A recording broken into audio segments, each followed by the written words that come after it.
Good morning, one and all. How are you doing this fine day? I've been at it for hours already. I'll bore you with that in just a second. Let me go through the chat. I can tell you that Dan Cullen was here at 7:05 this morning saying, good morning, chappies. A few hours to go. And then we had a bit of a chat, which I'll come back to in just a moment. And he updates us with, well, lads, it's bucketing. Yeah, it's not, I wouldn't say it's bucketing here. It's raining, but I wouldn't say it's bucketing, but it's certainly wet. Who else are we doing? We have in our midst there. Jim Turner's here. Morning, peeps. Gary Muirhead is here as well. And on time, well, largely. Chris Ford says, morning, comrades. Just remember, all animals are equal, but some are more equal than others. Yes, ain't that the truth? Let's have a look. Morning, lads. It's 100% rain here in Strood all day. Good luck with that. Strood's in Gloucester, right? Isn't that where Mr. Foster went to Gloucester in a shower of rain? Seems wholly appropriate, doesn't it?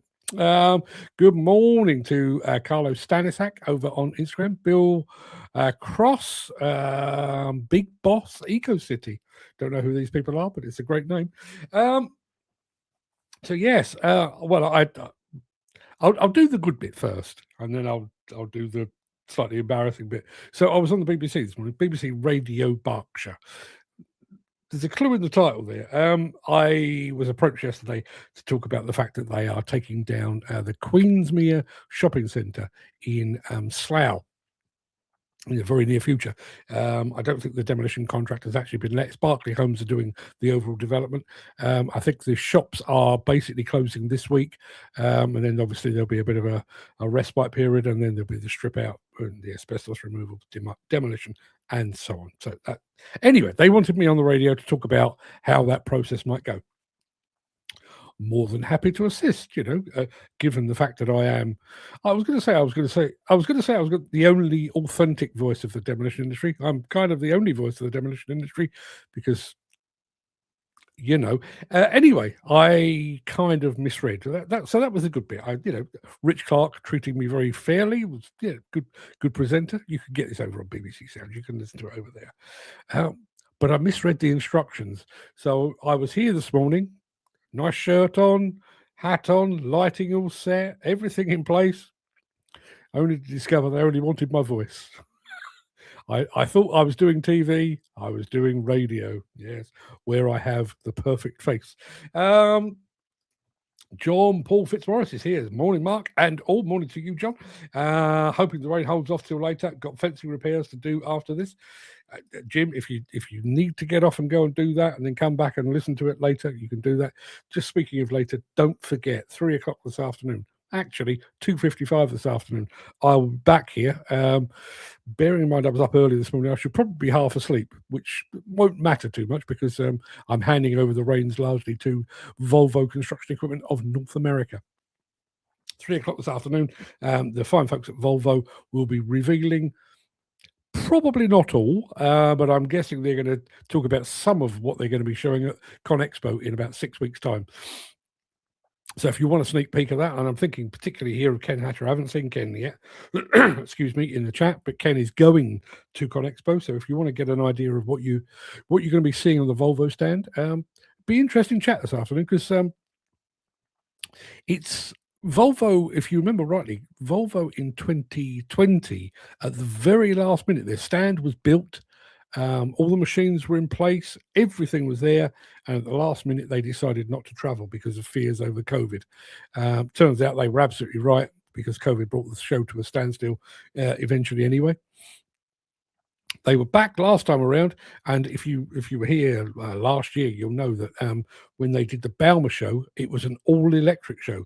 So that's what I'm looking forward to seeing. Are they going to go all electric for America? I'll be surprised if they do, but it'd be interesting to see. Let's have a look. Now, I've just mentioned Ken. Ken is here, and he has got the rain as well. You can have a power nap between the shows.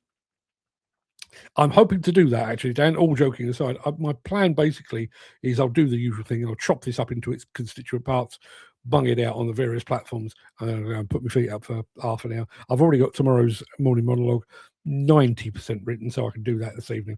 It's the live interactiveness of your show that appeals to me. Good. I wish we could go further. I wish we could go further. I mean, I can send you all a link, and you can actually leap on the show. But I wish we could do something a bit more smart. You know, where I could just literally pluck people from the audience and get them on. I'm sure we'll develop it over a period. Uh, let's have a look. Gary says, "Are you going to be trying one of the driverless taxis in Vegas?" My wife wouldn't, but I most certainly would. And bearing in mind my experience with a taxi driver, not the last Con Expo, but the one before, we got in a taxi at Caesar's Palace, I think it was, on our way back to the Luxor, which is where we were staying. I made the mistake of saying to the taxi driver, "So, I did my best American accent. I went, 'So, mate, what do you make of this Donald Trump bloke?'" He put his foot to the metal, that damn near killed himself and us. And he spent the next 10 minutes ranting about how Donald Trump was the savior of the planet, how he was going to see off those pesky Russians, how China was was Satan incarnate, and how Donald Trump had been sent by the Lord God himself to save us all. And when he pulled up outside the Luxor, I handed him his money. I said, "I wish I hadn't asked." So, driverless taxi in Vegas? I wouldn't mind. Let's have a look. Will Ken be taking Barbie? I'll let you know. I'll let you know. I mean, I'm well aware of what happens in Vegas stays in Vegas, but if I happen to spot Ken with Barbie, I will let you know. Let's have a look. Jan the 15th is Pothole Pro Day, awareness day to the big issues on our roads with potholes. The very fact that we've dedicated a day to solving the issue of potholes rather than just actually solving them. No, Volvo will be diesel there. Gold Rush boy, not got electric yet. Tony Beats from Gold Rush will be there, and apparently, I'm kind of a bit of a trade secret here. I'm fairly sure that Tony Beats is going to be popping up on another stand. I'll tell you more about that. And John Paul Fitzmaurice has very kindly given us a link to something from JCB. I think you're the next JCB Pothole Pro. So if you want to follow that link, you can do that. No rain here, says Chris Ford, but it ain't half black over Bill's mother's. Now, Bill's. You say Bill's, dear. I had never heard this expression before. No, I've heard it before today, but when I met my then girlfriend, now wife, one of her expressions was, "It's black over Will's mother." Not Bill's, but Will's. Yeah. I'm the same, Jim. Love the interaction of all of us on the show. Wow, good. And you're right. It doesn't have quite the same bite. It doesn't. And afterwards, you don't get to go off at tangents either, do you? I will want to go on the Tesla tunnel from the airport. Yeah, it's a good point. We missed out on that last time round. Let's have a look. Trump Tower in Las Vegas. The glass is 24 karat gold. Lol, mad. Yes, I won't be going there. I have a horrible feeling that if I were to set foot on Trump premises, I would instantly burst into flames. Yeah, Dan saying a day for potholes. What's next? There seems to be a day for everything. Don't forget, I can never remember when it is. Primarily because I don't eat steak, but there is a day dedicated to steak and blowjobs. Yes. I'm going to look for Barbie. She's she's expensive though. Vegas is expensive. Who's this? Jim. There's a pothole open near us. You could drive a pothole pro into it. At what point does a pothole become a quarry? I don't know. John says it's sunny here and cold in Manchester. Makes a change. It'll rain at some point, though. I mean, I've been to Manchester. It's always raining in Manchester, surely. Have you got your 5-year social media for border control? 5-year social media. I have a plan.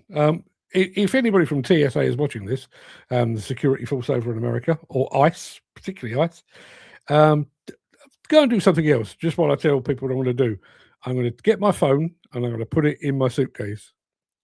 So that if I'm stopped at border control and they say, we'd like to check your phone to find out exactly your thoughts on our current government, mobile phone, I would never possess such a thing and hope I can get away with it. I'm guessing Tony will also be on the cat standards. He's a big Cat Dozer fan. That's not the one I was talking about. I'm talking about an attachment company I was speaking to just a day or two ago, who apparently are going to be doing something with him. It's all a bit on the QT and the hush hush because the deal is done, but the show in which the attachment is featured doesn't air until later in the year. So I'm going to keep that one on the down low because I've promised to do so. I reckon it's definitely at the crater stage. And Mark Whiting. Yeah, that's it. I've been treading water up until now. Mark Whiting has arrived at 10:11 in the morning, so I'm now free to begin. So without further ado, let me roll the intro and get this show underway.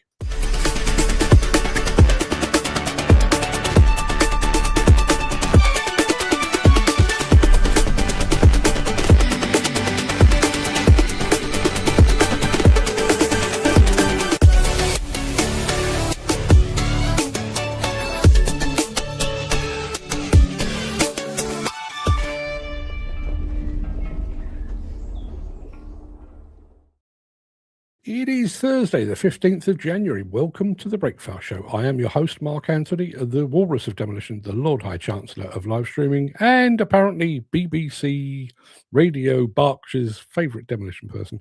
In today's show, Bobcat goes rogue. Again, Komatsu's Morning Wood. It's not what you think. Weidemann unveils its latest telescopic handler, and when the going gets tough, the tough get Tatra. Plus, in today's edition of the Morning Monologue, Perfect Imperfection, Why Machines Should Not Replace Humans. Now, I kind of float back and forth on this.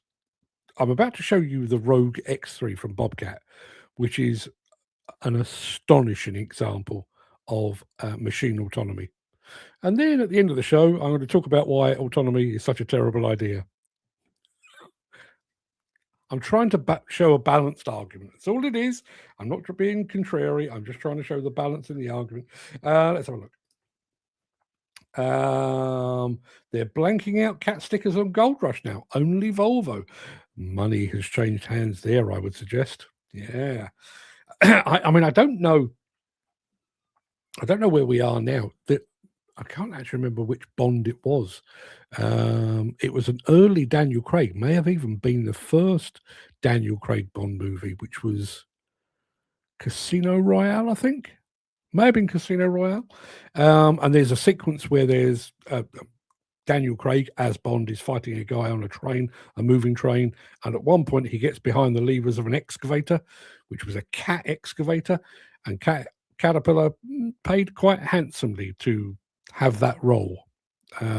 Product placement at its finest. If anybody can remember that, let me know. Yes, it does, Mark. Rains a lot in Manchester. That's why we have webbed feet.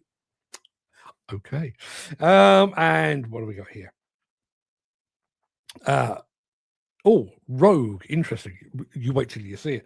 Dan saying, really, Ken? Wonder why is that? Yeah, well, I would imagine it is I don't know, some sort of sponsorship deal or something like that. One of the things that we found this time around, speaking to the various people we're going to be working with at ConExpo, is just how aware they are now of competition.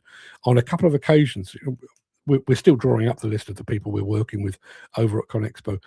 And in years gone by, it was literally a case of, we're coming, we've got an enormous audience. Would you like us to or would you be willing to collaborate with us? And, half of them say yes, half of them say no. The ones that are saying yes this time are, but are you working for him, her, and him? We don't want to be competing with the people. So, yeah, maybe that's a sign of how tough it is out there. Let's have a look. Product placement, but the cab was on the wrong side. Was it? Was it? How have I not noticed that? Because I've seen the machine. Apparently, Finning UK made that. Actually, made two. One spare had two put on.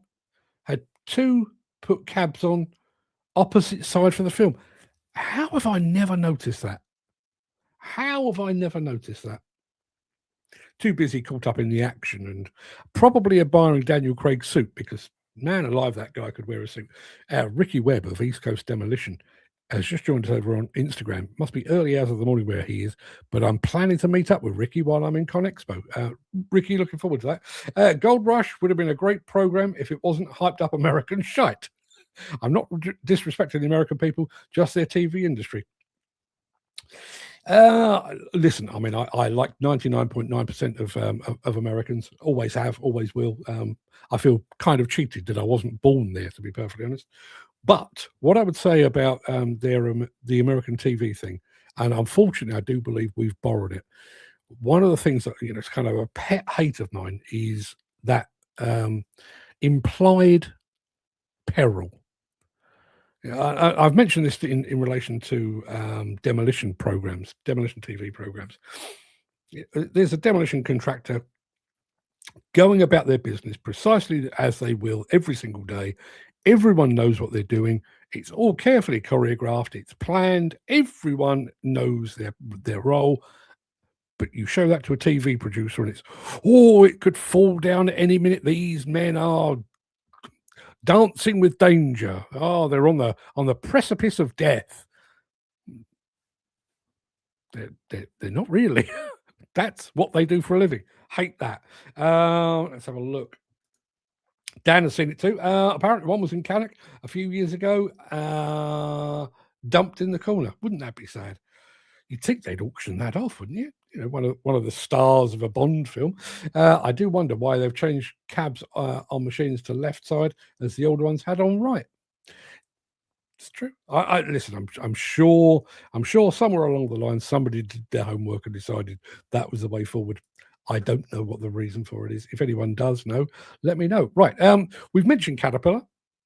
Let's have a bit of them, and then we'll get into Bobcat going rogue.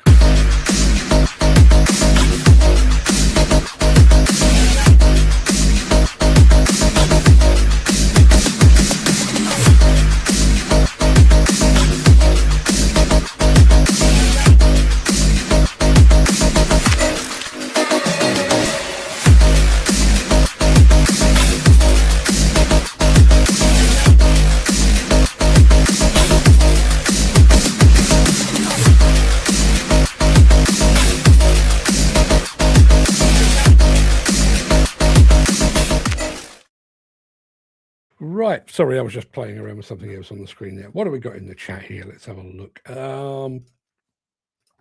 That's a USA coupler. I'll take your word for it. I'm a little surprised at that because the video actually came out of Europe, but it may well be. Jim says, we are British and we like nice, steady level-headedness. No screaming and shouting, no false drama, just quality content and information. We do like all of those things. And a nice cup of tea. We do like all of those things. Right. You will recall we featured the Rogue, the original Rogue, Bobcat Rogue. Early days of this show. We then went to the Czech Republic. Me and Fred went to the Czech Republic where we got up close and personal with the Rogue X2. Well, the progress continues because there is now a Rogue X3. It was shown at the CES show earlier this week, and man alive, get a load of this.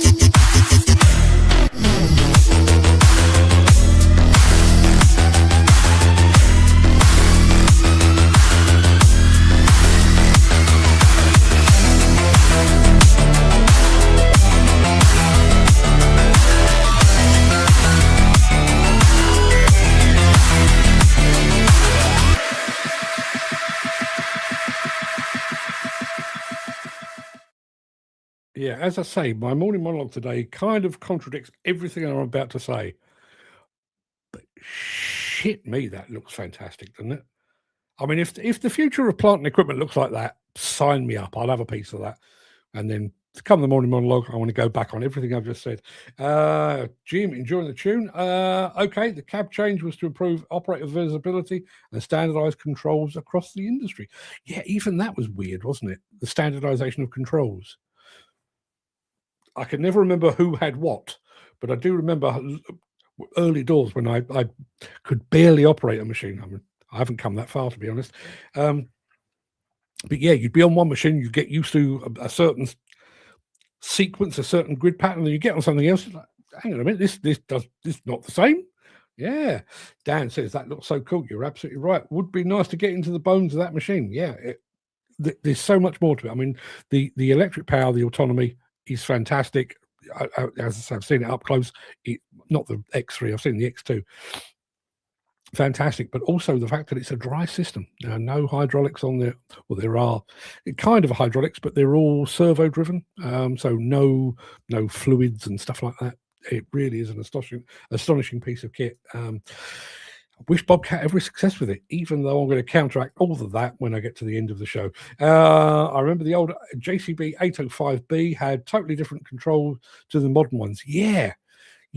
And maybe that was the way round I did it. I was sent when I was on the Contract Journal magazine back in the late 80s, 87, 88, something like that. I was sent away to for a week with JCB to learn how to drive a backhoe loader, which they said would be a good grounding for driving excavators and stuff. Had a fantastic time. They looked after me superbly well. And then I think the next machine I went to drive was possibly a Caterpillar. I mean, I don't know what I'm doing at the best of times, but everything felt alien. Yeah. And Ken Hatcher saying, wow, electric. Yeah. Wow, electric and wow, Bobcat, I would say. Where are we going next? Yes. Time for some morning wood. Sort of. If you are enjoying this episode, please consider supporting the show. You can leave us a tip at buymeacoffee.com/demolition news. We're in a strange period on this show at the moment because those of you that watch this show on a regular basis will know we have this on a regular basis. In the run-up to Bauma, in the run-up to Intermat, in the run-up to ConExpo, a lot of the manufacturers are starting to keep their powder dry. They're not releasing much in the way of new equipment and new equipment videos because they're saving it for 6-8 weeks time. So I was scratching around a bit yesterday, trying to find something suitable, which means we've got some slightly odd videos today. I don't normally get over into the timber industry, but I'd like a bit of Komatsu. So, morning wood, courtesy of Komatsu. CLC Logging is a combination of quite a few family companies. We're into log yard services, loading, hauling, and forestry operations. Once we get a log loader into the log yard, they typically run 24 hours a day, 7 days a week. The Timber Pro log loader is very stable at maximum reach. It has no problem stacking as high as you can. The power and design of the stick and the boom make it easy for the operators to stack to 30 feet. Just the comfort and ease of operation, the lighting package, newer displays and electronics, it makes it quite a bit easier for them. I definitely recommend this log loader to any other contractor looking for a piece of equipment. After having these 3 log loaders in Meadow Lake, yeah, we definitely will be maintaining our exposure to Timber Pro.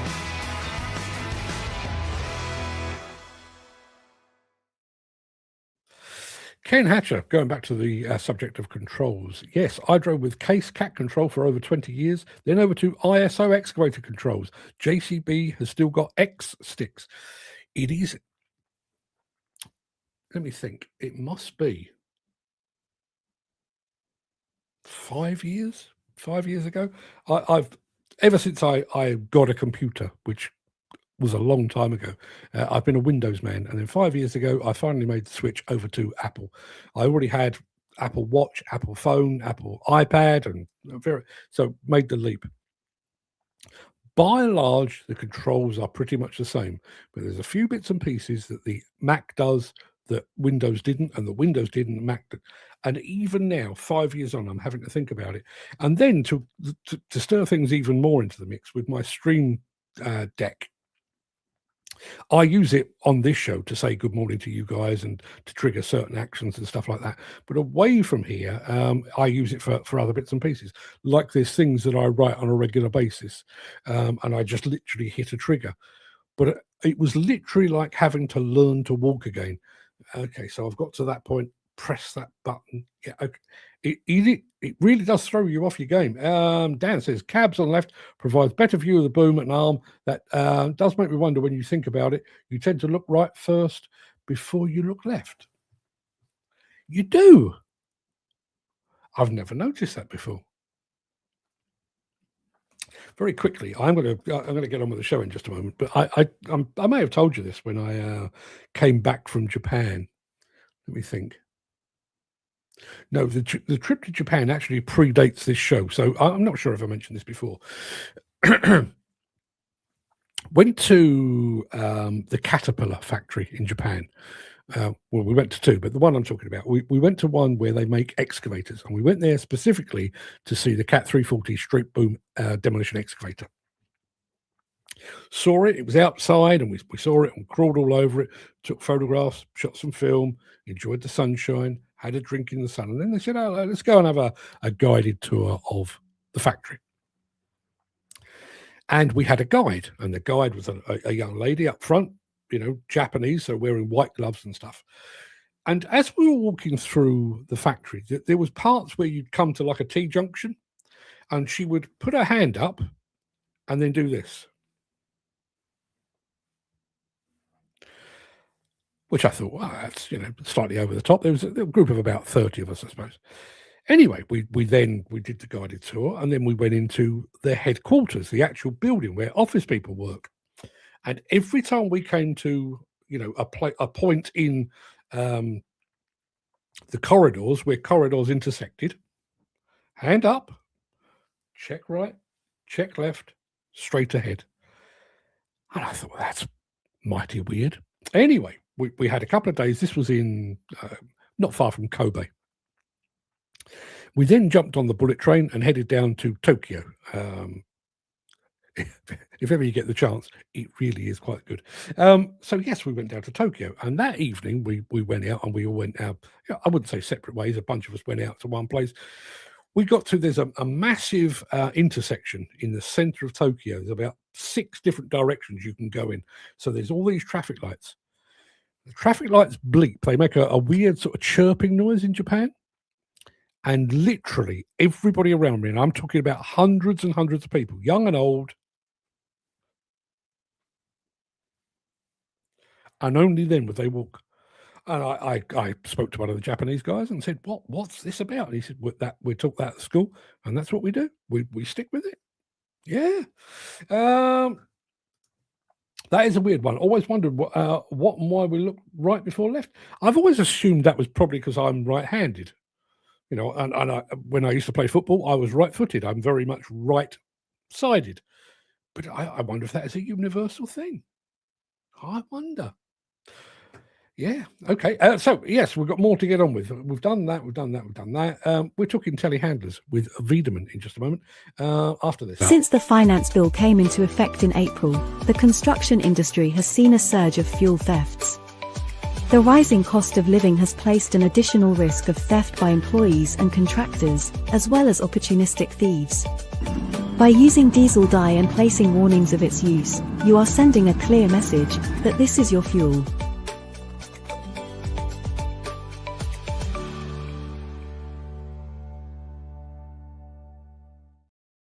When you think of telescopic handlers, probably the first couple of names that spring immediately to mind are JCB, Manitou, Caterpillar, a few others. Maybe not Weidemann, but maybe that name should spring immediately to mind.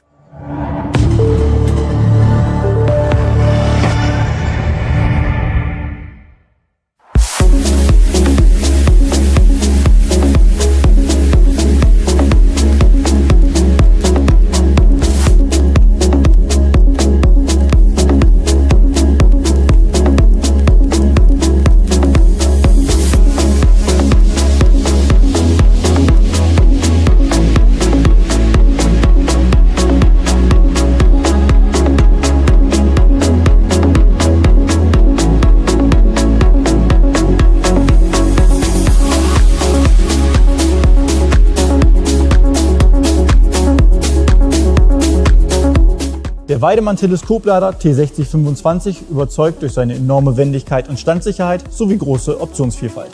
Der große Vorteil: die Maschine kann Durchfahrten unter 2 Meter passieren. Dies ist einfach ideal für Arbeiten in Stallanlagen bzw. Innenräumen jeglicher Art. Heute möchte ich Ihnen... I've pulled the wrong film. I've pulled the German language one. You don't want to listen to that. So instead of that, I will get you the English one. I don't know how I've managed to do that because I listened to that earlier, but maybe I listened to it online. Never mind all that because I've got something else that I'd like to show you. This has just landed on my desk literally while we were speaking.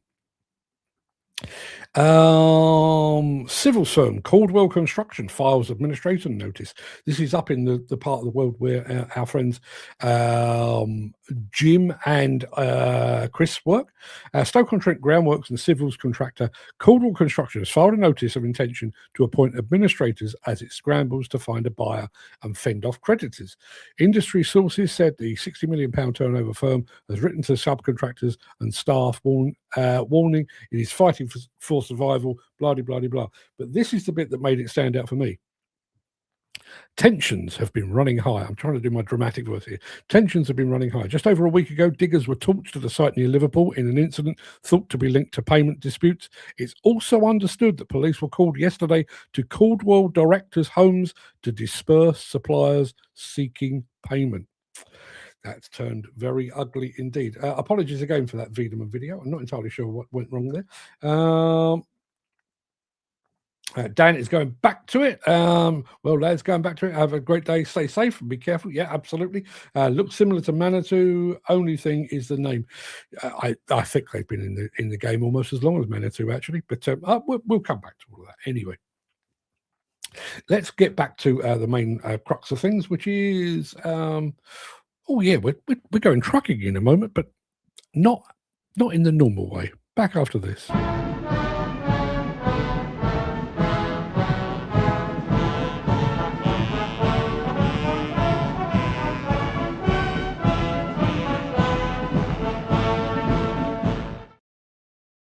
Yeah, that's our latest book, which thankfully enjoyed a bit of a surge yesterday. Quite a few new copies went out the door yesterday as a result of yesterday's morning monologue. All of that aside. So, you know when you wake up in the morning and you think, oh, here we go again. I've got to drive a truck across a desert. That's going to be hard work. Because we all think that. Might not be quite such hard work if you've got one of these.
Tatra takes you further.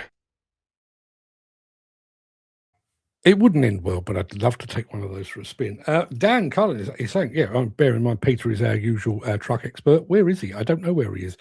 And maybe, given the way that my morning monologue starts today, it's just as well that he's not here, because I'm going to be talking about AI music, which, if you've been paying attention, I know Peter is doing quite a lot of AI music these days. I'm not a fan. I like Peter's work because he's a mate, but I don't particularly like AI music. And that's what we're going to be talking about in our morning monologue. So stick around for that. I am going to roll the outro in just a second, and then I'm going to leap gazelle-like over into that morning monologue. If you can't stick around for that, please stay safe. Look after yourself, your family, your friends, and your colleagues. I hope to see you again very soon. But if you do have the time and the inclination, I shall return after this.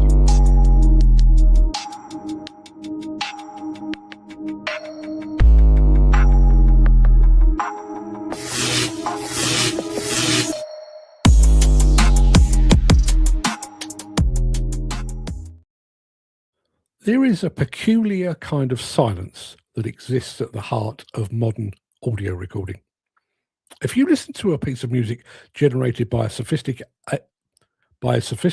AI today, you'll find it technically beyond reproach.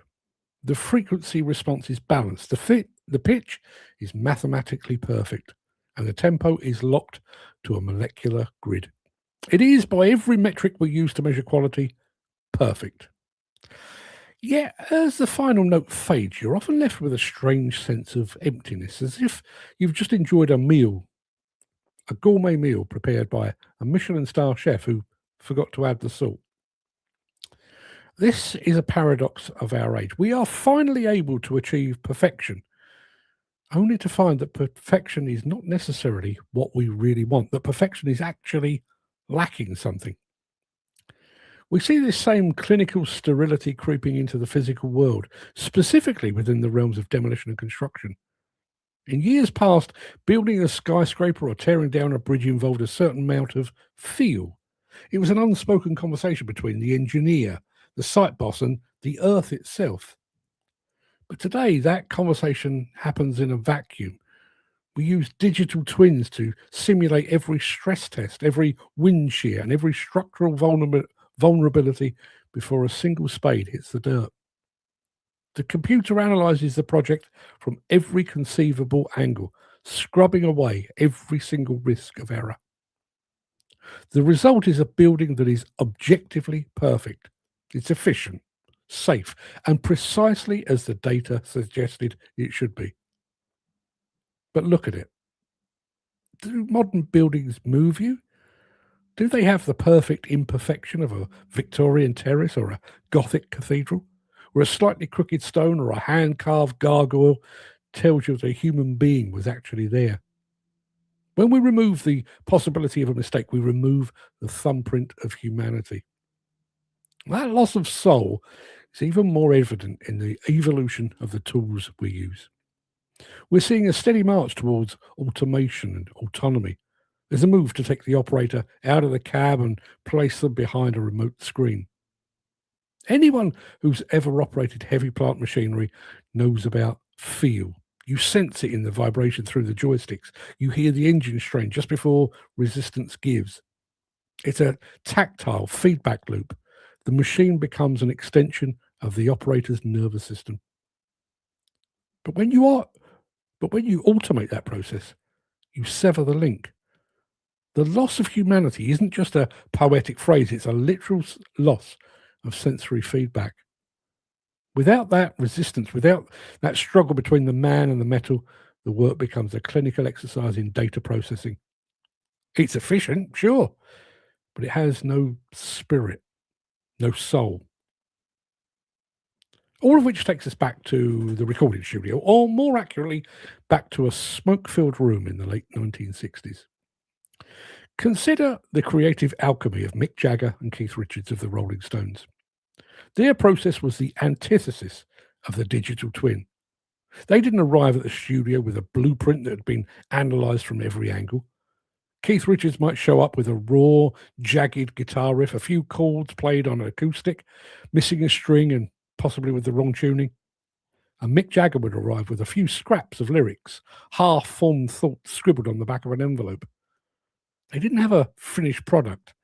They'd sit in a room and rub those two incomplete ideas together until a spark made those ideas catch fire. The soul of I Can't Get No Satisfaction isn't found in the mathematical precision of the notes. It's found in the way the drums slightly lag behind the beat, or the way Jagger's voice cracks under the weight of the emotion. It's found in the perfect imperfections that a computer would seek to fix.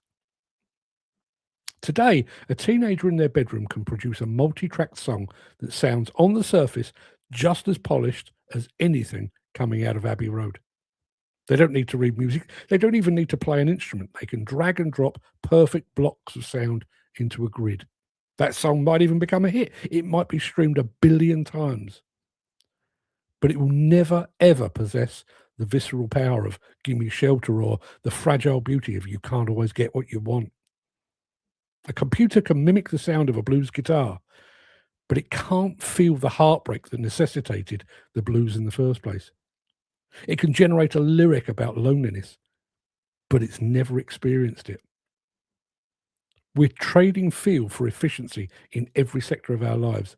Whether we're building a bridge or writing a ballad, we're letting the algorithm smooth out the rough edges. But those rough edges are precisely where humanity lives. If we continue to prioritize sterile perfection over the messy, unpredictable brilliance of the human spark, we'll end up living in a world that's technically flawless, but utterly cold. We'll have sights that are silent, buildings that are clinical, and music that can't make us cry. In the end, we need to ask ourselves, do we want a world that's precise, or do we want a world that's real? I, for one, would trade 1,000 perfect AI tracks for one more bar of Keith Richards hitting a chord slightly too hard on a guitar that's just a fraction out of tune. Because in that fraction of a second, you can actually feel something. And that's something that no computer will ever replicate. There you are. So, Rogue X3, love it to death. Do I want that to be the future? Not quite so much. Let's have a look. What have we got going on over in the chat here? Telescopic telehandler market is saturated with many different makes, models. At Dawson's, we only hire out the specialist 25-meter JCB 555-260 roto. Difficult market to compete in for hire. Yeah, I'm sure it is. Yeah, I'm sure it is. It's when I first started in this business, any plant hire company worth its salt had a backhoe loader, several. Then it was telescopic handlers, and then it was mini excavators. Are we not overdue somebody going off and doing something slightly different? I mean, I'm still staggered that, I mean, there are a few companies that do a bit of sort of specific demolition hire, but you'd think it's kind of an untapped market. If you could really get to understand the market and the attachment requirements and everything else, you could make an absolute killing. Plant hirers don't like to create markets. They wait for a market to be created for them and then tend to feed it. That's not a criticism of Dawson, by the way. Andy Thornton is here. Morning, Andy. Many moons ago, when God was a boy, I was driving 4 machines on site: iMac, JCB, 807B, Hitachi, and Ackerman. All different. That kept me on my toes. Yeah, I bet it did. Whenever I think about these formatting issues, I always go back to, and I have mentioned this before, back in the late 70s, early 80s, I would guess, the battle between VHS and Betamax recorders. And on paper, the Betamax recorder was the superior product. The recording quality was better, the tapes were smaller, the player itself was smaller, it was backed by Sony, which was a good thing. My dad bought a Betamax, and then to prove just how far we've come, we used to have a mobile video library.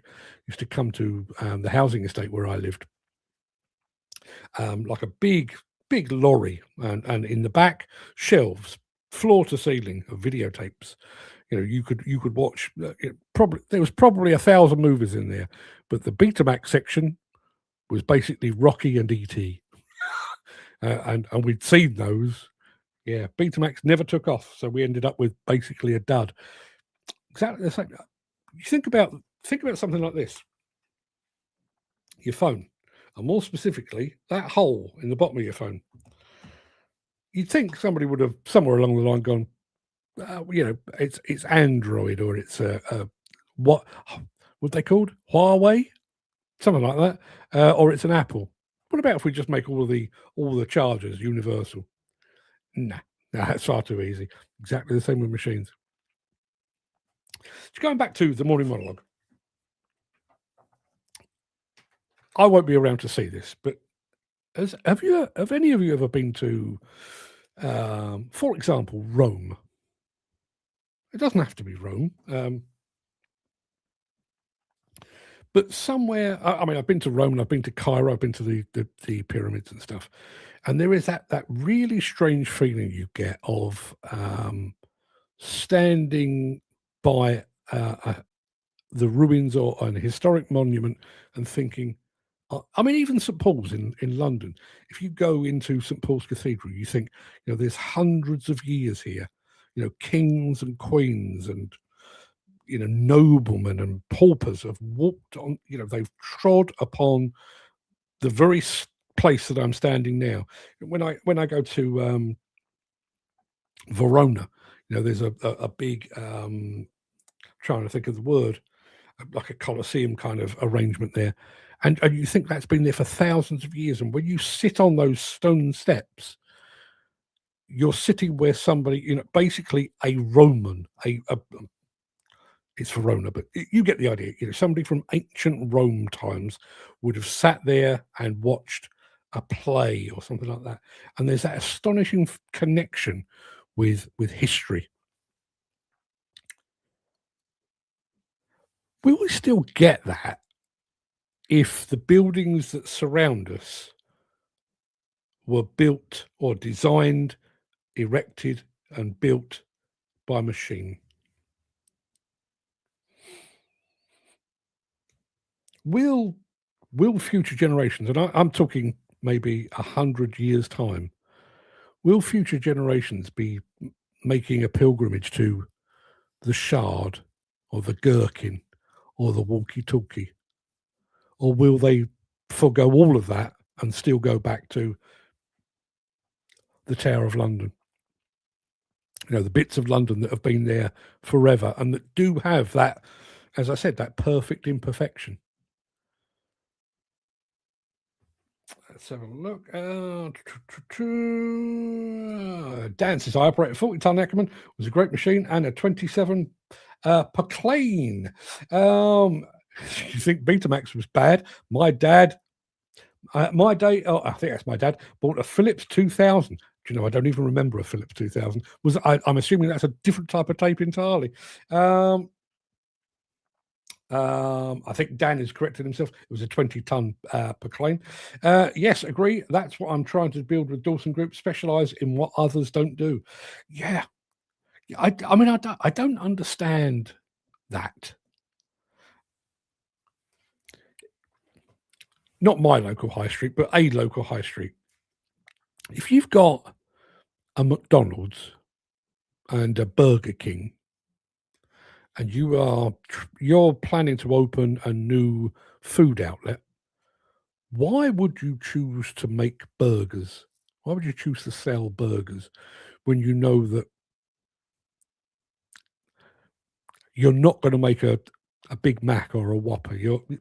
Why would you do that? Would you not be better off doing something different? Exactly the same with plant hire. If I was setting up a plant hire company today, thankfully, nobody's daft enough to let me do that, but I'd be looking at things like, I mean, where my heart lies, I'd be looking at specializing in demolition attachments as one thing. I'd also be trying to sort of carve out my own area, maybe going entirely electric, or further ahead, looking at entirely hydrogen. Something to give me a unique selling point, a USP. Rather than trying to do exactly what everybody else is doing, go and do something completely bloody different. Have the market to yourselves. I'm not going to bear in mind how this show came about. It wasn't through any great planning on my behalf. But, there are people out there competing for magazine advertising. Oh, I've got a magazine. My magazine's got the latest Caterpillar press release in it. My magazine's got the latest Caterpillar press release in it. Yes, but mine's got the latest JCB press release in it. Well, mine's got... Why would I want to get involved in that nonsense? I'm over here doing my thing. You carry on with your race to the bottom. Dan says, I don't like modern music. Too much AI involved now, voice control, etc. Yeah, I mean, I blow hot and cold on what my favourite song of all time is. Excuse me. But the one that's always there or thereabouts is a song called If I Can Dream by Elvis. Huge Elvis fan. Have the tattoo to prove it. Huge Elvis fan. But there's a bit right at the very end where he hits a bum note. Not common with Elvis because he was one of the all-time great singers, but he hits a bum note. I love that bum note.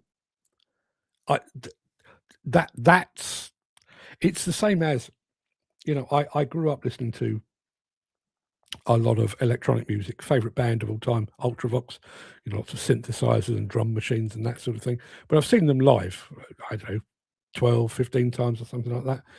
And the live experience where things do go wrong, somebody forgets the words or presses the wrong button on the synthesizer, or in one famous instance where they were doing Vienna, I'm sure you'll know Vienna, which is very quiet, and well, the drum machine they were using decided to freak out and got faster and faster, so it turned kind of a ballad into a rock song. But I love that. I absolutely love that. Do I want to go and I guess Kraftwerk would be an exception with that, because all of theirs was pre-programmed and everything. I think Depeche Mode were a degree of that as well. But surely that rawness is where the humanity exists. And I use the Stones as a particular example. Bearing in mind, the Rolling Stones have been doing what they're doing now for 60 odd years. In my opinion, the greatest rock band of all time. There have been contenders, but I do think they're the greatest rock band of all time. But you think about Keith Richards. He plays a 6-string guitar with one of the strings missing. Because when they first started, when they were finding their own sound, he couldn't afford to buy that additional string. So he basically taught himself to play and wrote a lot of their early songs using just 5 out of 6 strings. And even now, when he's got millions in the bank, nope, that's the way the Rolling Stones sounds. I play 5 strings. That's real music to me. That Wembley history video was amazing last night. I didn't see it, Dan. I'll have to go and look that out. There must be a reason why all jewelers go to Hatton Garden and tailors to Savile Row. I don't know. I think, we did have a tradition with that kind of thing back in the day, and not just London. You go to places like Amsterdam has its diamond quarter and so on. I think there's a tradition with that. But even then, I would imagine there would be people trying to do different variations. Dan says, love Elvis too, as every riding person should. The big plant manufacturers are mostly bimbling along, swimming in the same safe stream, when they should be trying to be ahead of the rest with something new. I wouldn't necessarily argue with that. I do think things like that Rogue X3, regardless of the autonomy and the electric power, I do get the impression, and I will say this in praise of Bobcat, of all of the manufacturers out there at the moment, I do feel that both Bobcat and Volvo are willing to take a step back and say, let's have a look over there. The Rogue X3 from Bobcat, those little autonomous trucks from Volvo, I do feel like they're taking a big step backwards. But it is. How many manufacturers now in the UK offer mini excavators? You want a 1.5 ton mini excavators. How many you got to choose from? 20, 30, 40, more? Why would you choose to compete in that?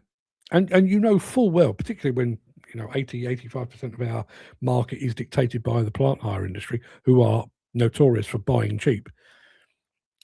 You can put all the fancy bells and whistles you like on a mini excavator, but if ultimately it comes down to lowest price gets the bid, it's just going to be another out of a crate mini excavator, isn't it? We're not doing anything new, both from a manufacturing standpoint and from a hire standpoint as well. Younger artists copying older ones like Amy Winehouse. Well, I think to a degree, Amy Winehouse was borrowing from Billie Holiday and people like that. But yes, a unique voice, and when you, that's one of the things that I think. Your Simon Cowells of this world, I think that's one of the things that they miss. When you think about the truly memorable musical artists of the world, Billie Holiday, Frank Sinatra, Elvis, Jimi Hendrix, the Sex Pistols, the Rolling Stones, the Beatles, none of them were doing what, they music. I mean, because it's the bit I know the best. The music on the radio when my mum was a girl, was a teenager, was like Perry Como. Very, very safe and everything. And then all of a sudden, Elvis burst onto the scene, and music did a sharp left turn. And it's done that a lot over the years. As I say, Jimi Hendrix took us in a different direction. The Beatles, the Stones took us in a different direction. The Sex Pistols took us. Hip hop took us in a different direction. And yet, here in this industry, we've, you think, what is the backhoe loader?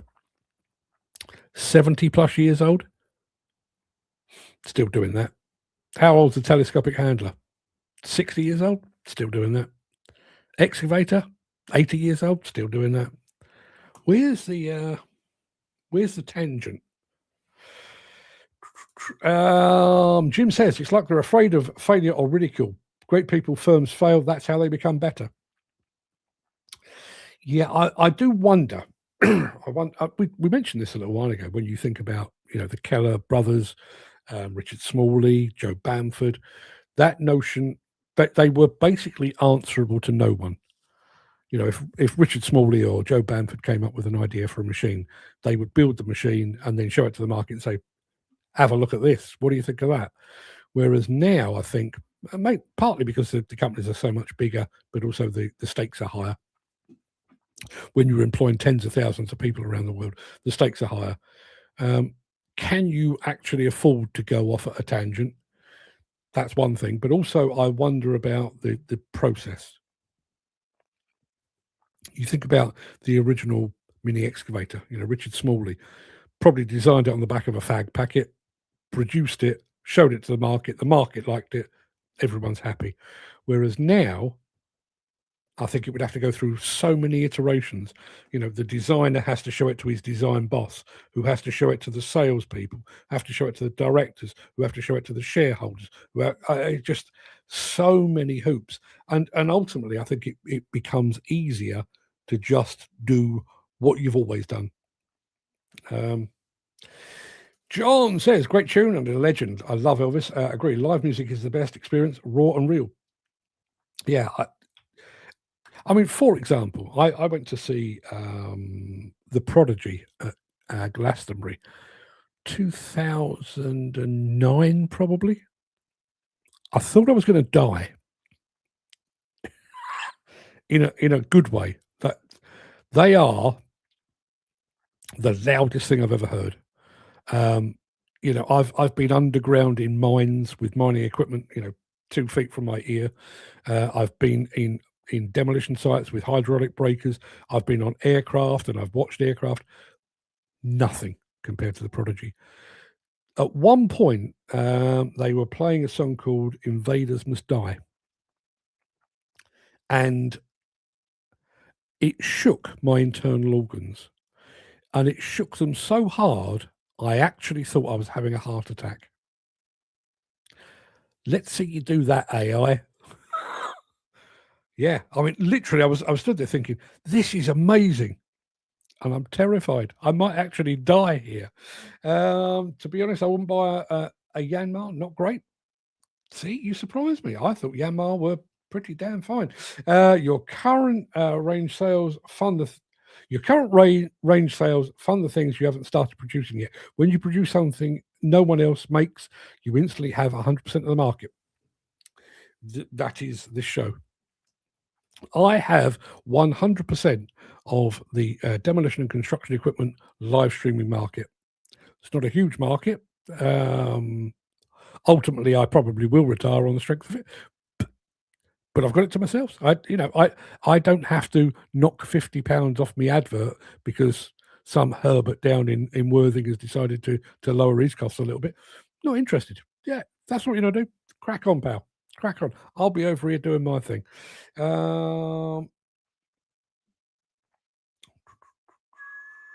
Dan says, I stayed in a place where Jimi Hendrix signed the wall in Spalding. What in the hell was Jimi Hendrix doing in Spalding? He stayed in room 6, apparently. I'm going to tell you the story regardless of whether you've heard it or not. My now favourite, it used to be a different one, but it closed. My favourite pie mash shop in the entire world is Manzy's in Towbridge Road, not a million miles from Towbridge itself. And on the wall above the counter, they've got photographs of, bearing in mind this is, Cockney fare. They've got on the wall photographs of famous Cockneys. Cockneys. David Beckham's up there. Dirty Dim from EastEnders is up there. Charlie Magri, the boxer, is up there, and so on down the line. But there on the wall, alongside all these famous Cockneys, Roy Orbison. What was happening in the world that required Roy Orbison to visit a pie and mash shop? It's a piece of history that needs studying. If anybody's got any clues on that, I'd love to hear about it. Jim says, obviously, it kicks off. If it kicks off, you'll be copied and the market will get watered down. So then's the time to bring out a new idea and have the whole market again. Yeah. Think about it from this point of view. I will show you this, by the way. Jim also says that we need another Joe Bamford. Man alive, don't we? I'm going to the second biggest construction equipment exhibition in the world in, I don't know, whatever it is, 6-7 weeks. Ken's going as well. And I've already resigned myself to the fact that I will have a great time because I love Vegas. I'll thoroughly enjoy the people. I'll thoroughly enjoy walking the aisles. I'll thoroughly enjoy looking over machines. I'll thoroughly enjoy learning about new directions in software and systems and everything else. But I've also resigned myself to the fact that I will not be able to come home and literally turn on this show the following Monday and say, guys, I've found something completely new. Even something for a niche. I'm not talking about, the next backhoe loader or the next mini excavator or the next skid steer. Even something that might only sell 1,000 units a year. I'm not expecting to go to ConExpo where all of the biggest and best manufacturers in the world will be gathered. I'm not expected to come back and say, hold the front page, the market just took a shift. Even things like the Rogue X3, astonishing piece of kit, astonishing film, fantastic company. It's just a skid steer. It's a very fancy skid steer. It's got all mod cons, but it's a skid steer. It's the same as, the latest Bugatti Chiron. An astonishing piece of engineering. 350 miles an hour. Braking like you wouldn't believe. Incredible levels of luxury. Still just a car. Still got a steering wheel. Still got a wheel at each corner. Where's the other? Where's the new? John says we have a great response to the 14-ton roto track dumpers. Looking at increasing the fleet, the JCB 3CX compact and the normal one is a steady asset for a hire for us. We can't compete in the plant hire for the mini excavator and other common plant. Saying that, we have the Pothole Pro from JCB, which is a great product, but a very unique hire market. It is, but bearing in mind, for one thing, the seasonality of pothole repairs, and also the fact that, it would be lovely to think, that every single local authority would have one, but why would they want to do that? Surely a better idea is to have them in a hire fleet and just pick them up and put them down when you need to, which is where these guys fit in. Have a design to make mini diggers. Well, all 360s actually, so much more useful and save a man's wages. Mini excavators of the world, meet Jim Turner. Jim Turner, meet the mini excavator manufacturers of the world. I wonder, you mentioned these things a lot, Jim, and I wonder, over the years, there's always that famous story of somebody supposedly having developed an engine that will run on water. Not hundreds of years ago, but decades ago. And the urban legend is that the oil companies had him bumped off. But I wonder how many truly revolutionary ideas never came to fruition because the right two people didn't get together. Jim with somebody from JCB or Caterpillar. There is, I used the term earlier in the morning monologue, there is that alchemy. I personally believe that Mick Jagger is one of the all-time great band frontmen. I really, really like Keith Richards' style of guitar playing. But would Jagger or Richards have been famous had their paths not interlocked?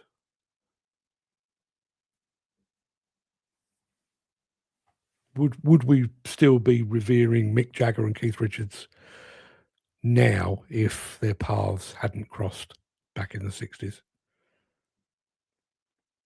How many Jim Turners are there out there in the world that have got an idea that might just take us in a completely different and a completely better direction, all for the sake of a conversation?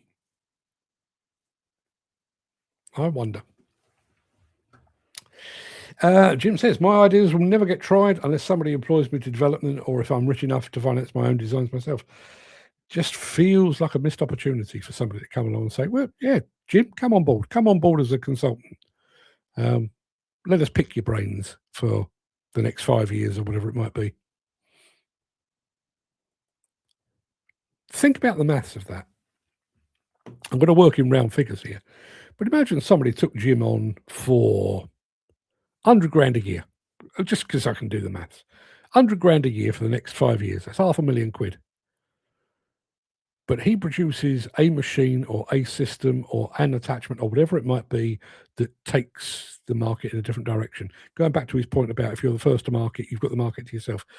Imagine if Jim has got in between his two ears an idea that could sell 1,000 machines, 10,000 machines, 100,000 machines.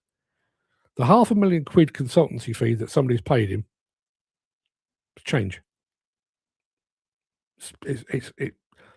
You'd lose that much down the back of a sofa. You're talking about something that could generate literally tens of millions, and it's cost you £500,000 over 5 years. It's not hard math, is it? I often wonder what's in Jim's head. He could be a great inventor, yeah. And how many of those? How many frustrated inventors have we had over the years? I wonder. There are always those ones that that come to the forefront. What was the name of the guy? Trevor Bayliss. Do you remember Trevor Bayliss with his wind-up radio? Lived on an island in the middle of the Thames. Don't know if he's still with us. Yeah, just that person just kind of thinking about the world in a slightly different way. John says, yes, I agree. It can be seasonal. The Pothole Pro skid steer attachments can be changed to use other attachments suitable for highways or local authorities, but it's just trying to educate the people on this, especially the local authorities. Yeah. Unfortunately, I've always thought that whenever I've looked at the way that equipment is sold, and I think that is one of the challenges. I mean, I'm all for Jim sort of revolutionising the world, but I think one of the hardest things in this game is when you're not selling. You're not necessarily selling a machine, you're selling a concept. I was sort of quite closely involved in the first generation of track-mounted mobile crushers. And it wasn't a case of, we've got this machine, you're familiar with it, but ours is better. This was, we've got a crusher that you could take from site to site to site. You could deploy it in about 3 minutes flat, do what you need to do, and then move it on. And I do remember being involved in meetings early doors with Nordberg, as they were, and Metso as they are now, where you had very smart, very experienced customers looking at them like, what? A crusher? You put a crusher in a quarry, and that's where it stays. You bring the machines to it, and you think, move it about. What are you, mental? And in that instance, it actually took somebody else. It may have been Power Screen to come along afterwards, or Parker or somebody like that, to come along and do much the same thing. At which point the market went, oh, okay, yeah, I see that. But that first mover advantage is hard. You're selling a concept, not a machine. Jim says, yes, a 5-year contract would be enough for me to pass on my ideas. I'd also be hands-on in the workshop and test driver. So it's like I'm just a pencil pusher. There you are. People, he's there. He's waiting. His head is crammed with ideas. There's probably ideas in the beard as well, just waiting to be evolved.